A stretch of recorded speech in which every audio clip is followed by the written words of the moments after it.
আপনারা দেখছেন খবরের সন্ধানে, সবার আগে সবার পাশে।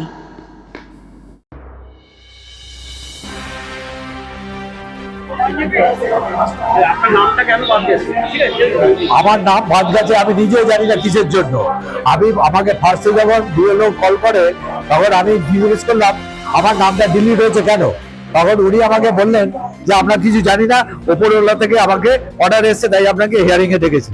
তা আমাকে বললো যে আপনার কি নাম, আমি নাম বললাম, বললে যে আপনি সিগনেচার করুন। আমি সিগনেচার করলাম। তারপরে আমি ম্যাডামকে বললাম যে ম্যাডাম আর কিছু ডিসপিউট আছে, বলে কি না আপনাকে আর কোথাও যেতে হবে না, যা করার আমি এখান থেকে করে দিয়েছি। তার 3 দিন পরে আবার আমার ওয়াইফকে কল করে, আবার ওয়াইফ আবার সেখানে যায়। সেখানে গিয়ে তাকে সে 2002-এ যে নাম উঠেছিল, যে না আমরা যে ভোটার দিয়েছি, সে ভোটারের স্লিপ আমি দেখালাম, দেখিয়ে তারপরে আমার আধার কার্ড, প্যান কার্ড, মানে এভরিথিং আবার শো করলাম। বলে ঠিক আছে, আপনার কোনো ডিসপিউট আছে না, আপনার হয়ে যাবে। এখনো পর্যন্ত 2002-এ নাম ছিল। আমি ভোট দিয়েছি, আমি 50 বছর ধরে ভোট দিয়ে আসছি। আমি 1971-এর হাই সেকেন্ডারি ক্যান্ডিডেট।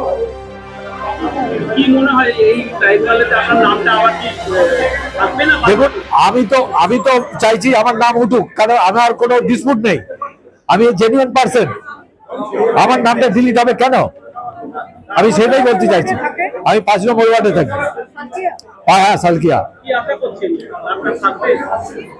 এখন আমি তো সমস্ত কিছু, হ্যাঁ হ্যাঁ, তাহলে সেখানে আমি কি করবো, কি আমার কাছে তো সবকিছু ডকুমেন্টস রয়েছে, তারপরে যদি ডিলিট হয়ে যায় তাহলে